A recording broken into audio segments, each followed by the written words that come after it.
तो ये सीरियल का तीसरा एपिसोड है। ये शुरू होता है एक धर्मशाला से, जहाँ पे विवस्वान बोल रहा होता है, बोलो क्या बात है, तुम हमें अचानक ऐसे बाहर कैसे निकाल सकते हो।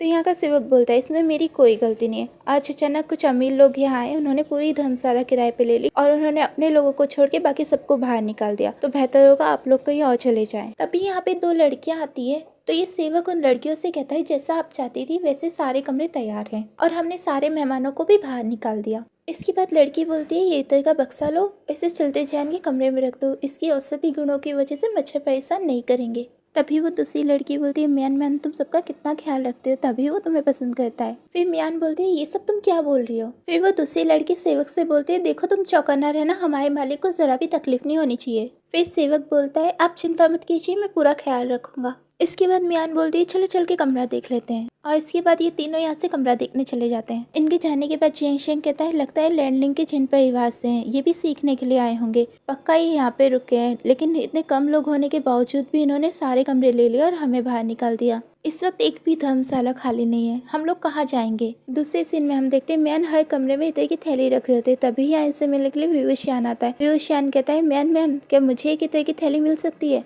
तो म्यान पूछती है, कौन हो तुम, तुम्हें मेरा नाम कैसे पता। तो विवस्वान दूसरी लड़की की तरफ हाथ दिखा के बोलता है, इसने बताया, अगर ये तुम्हें नाम से पुकार सकती है तो मैं क्यों नहीं। तो म्यान बोलती है, लेकिन तुम हो कौन और क्या चाहते हो। फिर विवस्वान बोलता है, बताता हूँ, लेकिन अभी तुम्हें अपना असली नाम बताना होगा, फिर मैं तुम्हें म्यान म्यान नहीं बुलाऊंगा। इसके बाद म्यान बोलती है, लेकिन मैं तुम्हारी बात क्यों मानूं, दूसरे का नाम पूछने से पहले अपना नाम बताना चाहिए। इसके बाद विवस्वान बोलता है, अच्छा ऐसी बात है तो मेरा नाम याद रखना, मेरा नाम है युवान ताओ। इसके बाद म्यान के साथ जो लड़की होती है, वो लड़की बोलती है, म्यान मुझे ये तो नहीं पता कि ये किस कुल का है, लेकिन इसके कपड़े देख के लग रहा है कि ये किसी बड़े कुल का है। इसके बाद म्यान थोड़ा सोच के विवस्वान से बोलती है, तुम मुझे चिढ़ा रहे हो ना। ये सुन के विवस्वान हंसने लगता है। तो म्यान उस लड़की से कहती है, तुम्हें वो कविता याद है ना, नदी किनारे उगी है घास। तो वो लड़की कहती है, इतने दूर क्यों खड़े हो, आ जाओ मेरे पास। तो म्यान बोलती है, तुम ये क्या बोली जा रही हो। फिर विवस्वान से कहती है, तुम क्या देख रहे हो बेशरम कहीं के। तो विवस्वान कहता है, तो म्यान म्यान तुम लैंडलिंग के जिन कुल से हो ना, मैंने सुना है कि लोग कहते हैं तुम्हारे कुल की लड़कियां किसी परियों से कम नहीं होती। तुम्हें देखने के बाद मुझे भी यकीन हो गया। इसके बाद म्यान म्यान बोलती है, कितना बेशरम है। इसके बाद विवस्वान अपनी मस्तियाँ खत्म करता है और बोलता है, मैं यंग विंग के जियांग कुल से वीयुंग हूँ, आप मुझे विवस्वान बुला सकती है। हम लोग कुसो जा रहे हैं, लेकिन आराम के लिए यहाँ पे रुक गए थे। मैं आपसे विनती करता हूँ, आज रात यहाँ रुकने की हमें अनुमति दें। तो म्यान बोलती है, ओ तो युवान ताओ नाम नहीं है तुम्हारा, वैसे वो नाम भी बुरा नहीं था। इसके बाद म्यान सोचने लगती है, जहाँ तक कमरों की बात है। फिर दूसरी लड़की म्यान से बोलती है, ज्यादा लोग नहीं है हमारे साथ और बाकी के कमरे भी खाली पड़े हैं और ये लोग यहाँ हमसे पहले आए थे। इसके बाद म्यान बोलती है, तो ठीक है तुम लोग यहाँ रह सकते हो, लेकिन याद रहे हमें परेशानी नहीं होनी चाहिए। विवस्वान लड़कियों को थैंक यू बोलता है और ये सीन यही खत्म हो जाता है। दूसरे सीन में देखते हैं, राजकुमारी जियांग शेंग विवस्वान एक कमरे में आते हैं। कमरे में आते वक्त जियांग शेंग विवस्वान से कहता है, तुम जैसा दिल पे आशिकी उन लड़कियों को मना सकता था। इसके बाद विवस्वान बोलता है, दीदी सुना आपने ये क्या बोल रहा है। जियांग शेंग, मुझे पता है तुम मेरी होशियारी से बहुत जलते हो। इसके बाद राजकुमारी बोलते हैं, क्या तुम दोनों बिना लड़े एक दिन भी नहीं रह सकते। इसके बाद विवस्वान राजकुमारी से पूछता है, दीदी वो जिन कौन है जिसका जिक्र म्यान म्यान कर रही थी। इसके बाद जियांग शेंग कहता है, और कौन होगा, हमारी तरह इंसान ही होगा और जिन कुल से, मेरे ख्याल से जिन कुल का छोटा बेटा जिंग जुआन होगा, और कौन हो सकता है। इसके बाद राजकुमारी यहाँ से हल्का सा मुस्कुरा के और शर्मा के चली जाती है। इसके बाद विवस्वान जियांग शेंग से पूछता है, अच्छा एक बात बताओ, जिन कुल के लोग क्या हमेशा ही ऐसे शान और शौकत में रहते हैं। इसके बाद यहाँ का सेवक यहाँ आता है और इनसे कहता है, साहब मुझे माफ कीजिएगा, आप यहाँ नहीं रह सकते, आपको ये कमरा अभी खाली करना होगा। इसके बाद ये सीन यही खत्म हो जाता है। दूसरे सीन में हम देखते हैं, इस धर्मशाला में चलते जियान आता है जिसकी जियांग शेंग बात कर रहा था। इसके बाद वो बैठ के चाय पीने जा रहा होता है। तभी वो देखता है कि ये चाय तो ठंडी है, तो वो बोलता है, ये चाय ठंडी है, ऐसे बोल के वो नीचे रख देता, वो चाय नहीं पीता। इसके बाद चलते जियान बोलता है, मुझे मेरा कमरा दिखाओ। तो म्यान बोलती है, आप इस तरफ चलिए। इसके बाद चलते जियान अपने कमरे में जा रहा होता है और राजकुमारी विवस्वान जियांग शेंग अपने कमरे से बाहर आ रहे होते हैं। इसी तरह से ये लोग आमने सामने आ जाते हैं। इसके बाद चलते जियान राजकुमारी एक दूसरे को देखते हैं। ये लोग पहली बार ही मिल रहे होते हैं, इनकी शादी बचपन में इनके माता पिता ने तय की थी। इसके बाद ये लोग एक दूसरे को प्रणाम करते हैं।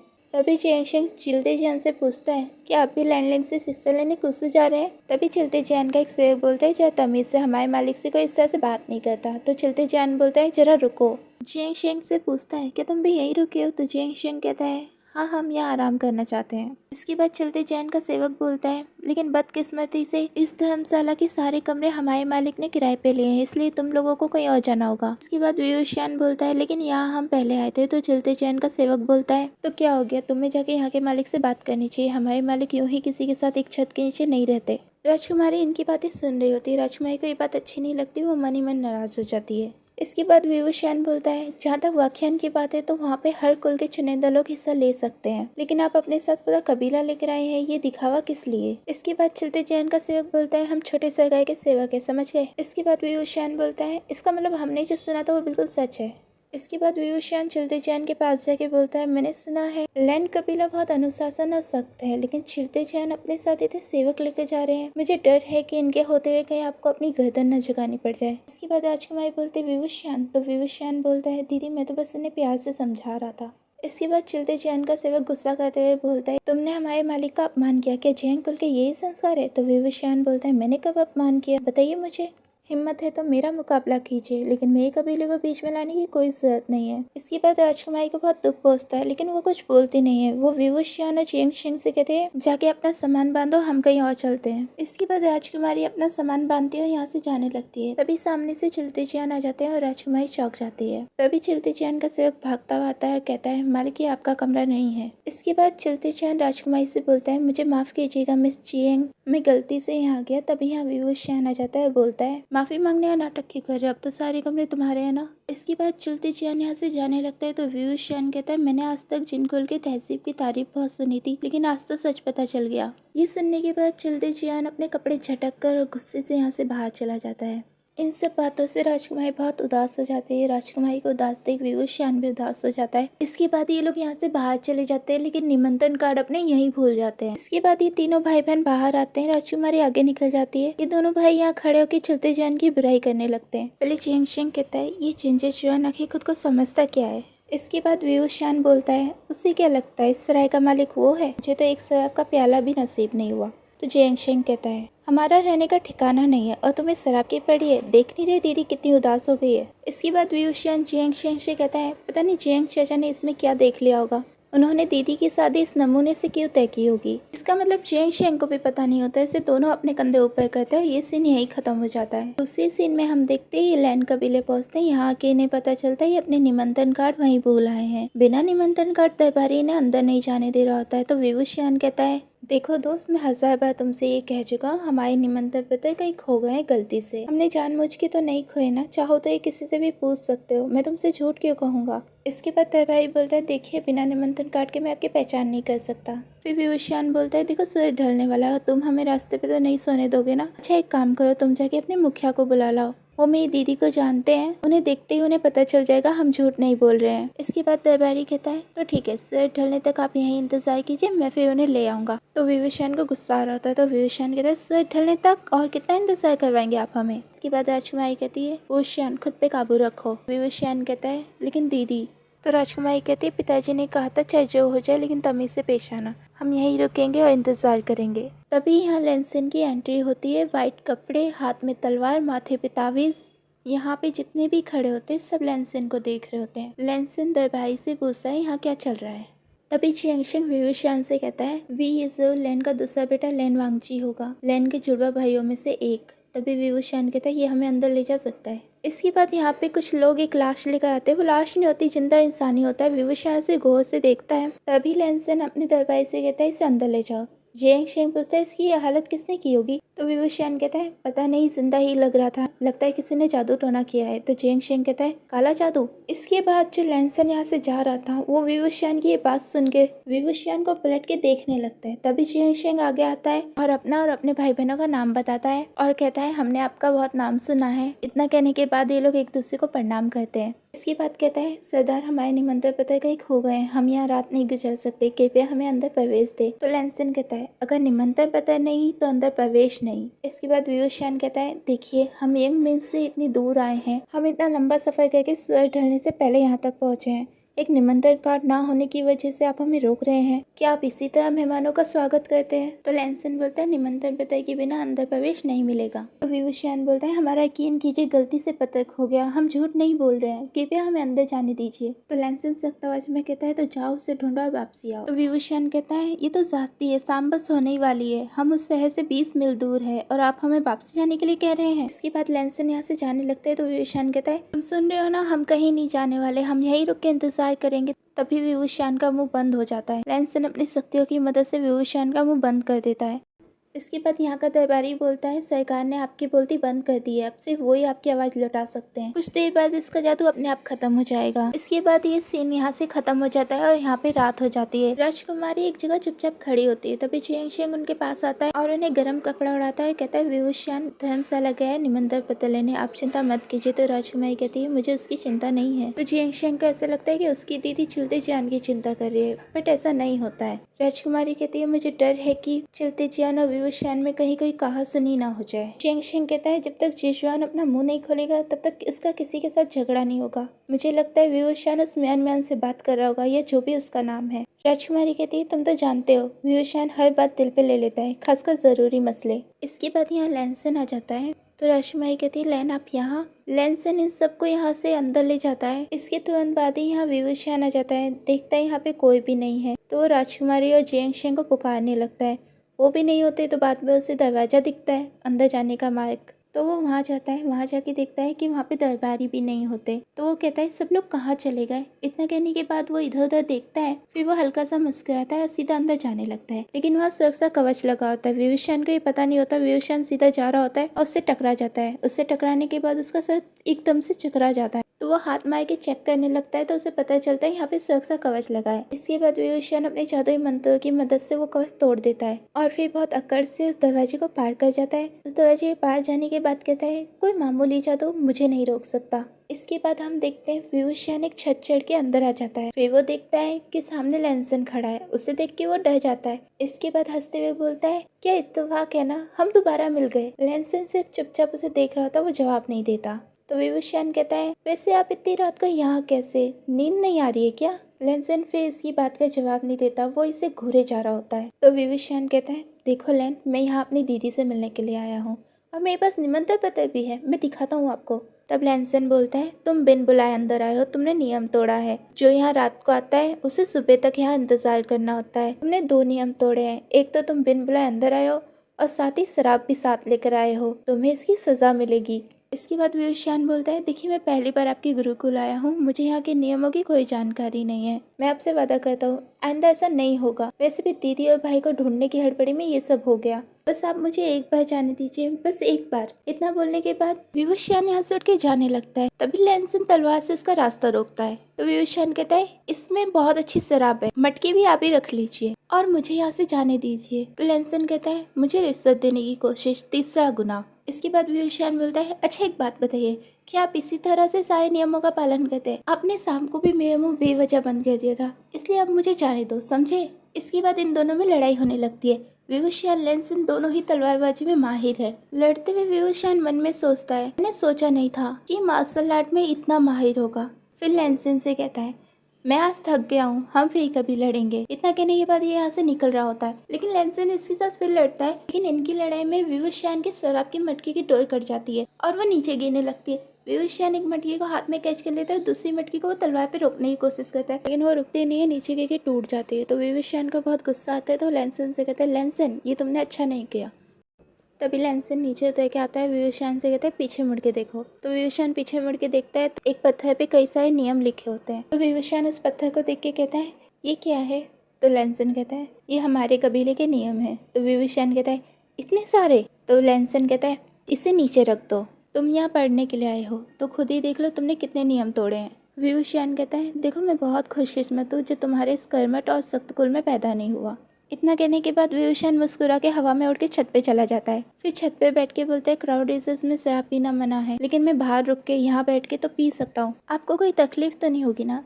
इसके बाद विवस्वान शराब को सूंघ के बहुत मजे से पीने लगता है। नीचे खड़ा लैंसन बोलता है बदतमीज। विवस्वान कहता है जानते हो हर कुल की लड़कियां तुम्हारी तारीफों के पुल बांधा करती है, पर मुझे तरस आता है। लैंसन बोलता है किस बात का? विवस्वान कहता है वो नहीं जानती वो जिसे पसंद करे वो निहायत ही खड़ूस और सख्त आदमी है, लेकिन तुम चिंता मत करना, मैं यंग मैन लौटते खुद ही उन्हें।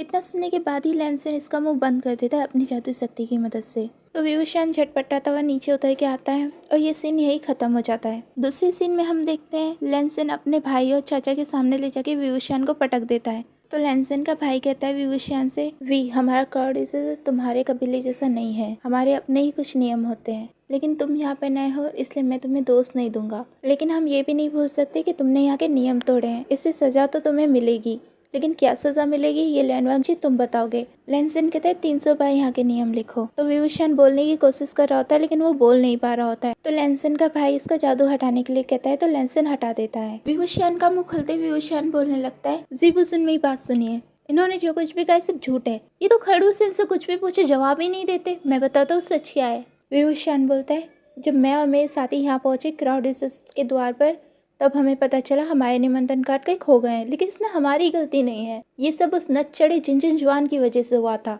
लेकिन जब हम यहाँ आए तब इसने हमें अंदर आने नहीं दिया, तो हमारे पास और कोई चारा नहीं बचा, इसलिए मैं निमंत्रण पत्र लेने वापस चला गया। उसो की शराब तो आप सब जानते ही कितनी मशहूर है, इसलिए मैं अपने साथ 2 मटके लेकर आ गया, लेकिन इन्होंने मुझे एक घुट तक नहीं पीने दिया और ऊपर से मेरी मटकी भी तोड़ दी। जब मैंने वजह पूछना चाहिए तो इन्होंने मेरा मुंह बंद कर दिया ताकि मैं कुछ बोल ना पाऊँ।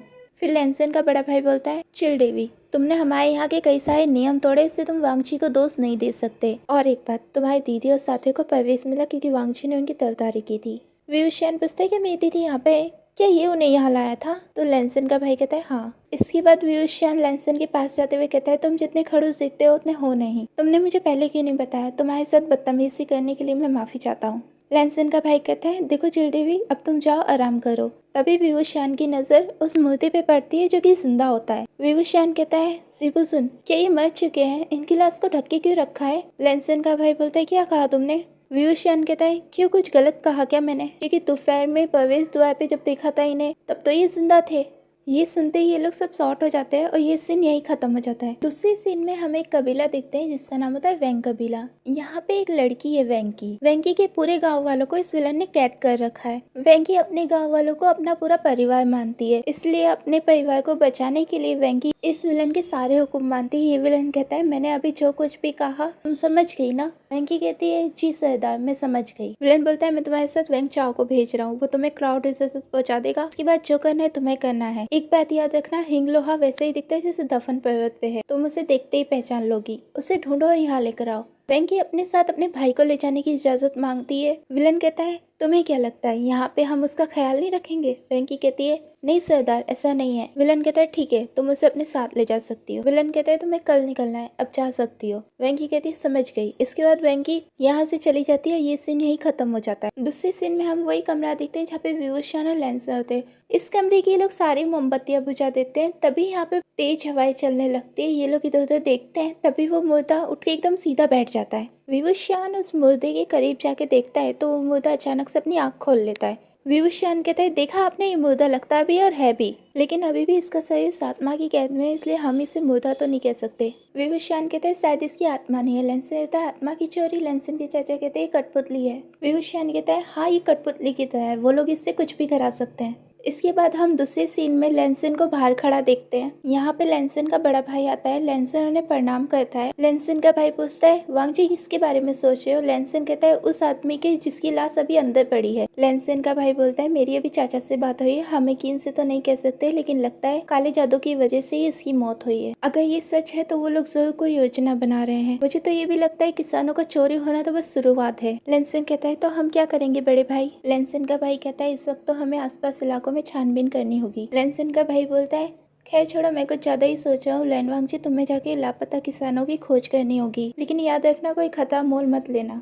लैंसन कहता है, जानता हूँ, आप चिंता मत कीजिए। लैंसन का भाई कहता है, मुझे तुम पे पूरा भरोसा है। पिताजी के गुजर जाने के बाद तुम वाकई बड़े हो गए हो। कभी कभी लगता है मैंने तुम्हारे साथ कुछ ज्यादा सख्ती तो नहीं करी। लैंसन कहता है, आपके ऊपर कई सारी जिम्मेदारियां हैं, मैं बस हाथ बटाना चाहता हूँ। लैंसन का भाई कहता है, अच्छा है कि तुम विज्ञान के दौरान मेरे साथ रहोगे, कई कबीलों के विद्यार्थी कम उम्र के, मैं चाहता हूँ तुम उनके साथ दोस्ती करो। इन सब बातों के बाद लेंसन का भाई बोलता है, सच कहूँ तो मुझे वो लड़का भी बहुत अच्छा लगा। हाँ, कभी कभी उसकी जुबान ज्यादा चलती है, लेकिन वो होशियार है और जिंदा दिल भी है। ये सब बातें सुन के लेंसन को बिल्कुल अच्छा नहीं लगता। लेंसन विवुशियन से चिढ़ता है। लेंसन के भाई को पता चलता है कि लेंसन को विवुशियन की तारीफ अच्छी नहीं लगी, तो लेंसन का भाई लेंसन से कहता है कि तुम्हें नहीं लगता वो बहुत अच्छा ही होता है, तुम्हारा तो आमना सामना भी हुआ था ना। तो लेंसन इस बात का जवाब दिए बिना ही यहाँ से चला जाता है। इसके बाद ये सीन यही खत्म हो जाता है। दूसरे सीन में हम वापसी वो वेंग कबीला देखते हैं, जहाँ पे उस विलन ने जिंदा इंसानों की कठपुतलियां बना रखी होती है। इन्हीं के बीच एक दूसरे विलन की एंट्री होती है, जिसका नाम होता है जुयांग। जुयांग से वो विलन कहता है, तुम क्यों हंस रहे हो? तो जुयांग कहता है, सरदार मैं बहुत खुश हूँ क्योंकि सारी कठपुतलियां तो बस एक शुरुआत थी, ये हिंग लोहा तो बहुत कुछ कर सकता है। विलन कहता है, क्या वाकई? जुयांग कहता है, सरदार आपको यकीन नहीं है तो आप इसको खुद आजमा सकते हैं, नहीं तो आप इसकी परीक्षा लेने के लिए इतने किसानों को अगवा क्यों करते? इसके बाद विलन कहता है, जुयांग तुम्हारी इतनी हिम्मत, तुम मुझसे ऐसे बात करोगे? इतना कहने के बाद विलन अपने जादू से जुयांग की गर्दन पकड़ लेता है और उसे हवा में लटका देता है। जुयांग कहता है, मैं मौत से नहीं डरता, मैं कायर नहीं हूँ सरदार। विलन कहता है, इस लोहे के 3 टुकड़ों को ढूंढने में मेरी मदद करो, फिर हम सारे कबीलों को जीत लेंगे। इसके बाद तुम्हारी जिंदगी का मकसद पूरा होगा। इतना कहते ही जुयांग को नीचे पटक देता है विलन। इसके बाद जुयांग हंसता है और कहता है, ऐसा मत बोलिए सरदार, आप जानते हैं मुझे लोगों पर राज करने में कोई दिलचस्पी नहीं है। मैंने तो अपनी इच्छा उसी दिन बता दी थी जिस दिन मैं आपसे पहली बार मिला था। उम्मीद है आपको याद होगी। विलन कहते हैं, चिंता मत करो, जिस दिन मुझे हिंग लोहे के 4 टुकड़े मिल जाएंगे उस दिन मैं तुम्हारी इच्छा भी पूरी कर दूंगा। जुयांग कहता है, शुक्रिया सरदार, आपसे मुझे यही उम्मीद थी। इतना कहते ही जुयांग यहाँ से चला जाता है और ये सीरियल यहीं खत्म हो जाता है। फिर मिलेंगे नेक्स्ट एपिसोड में।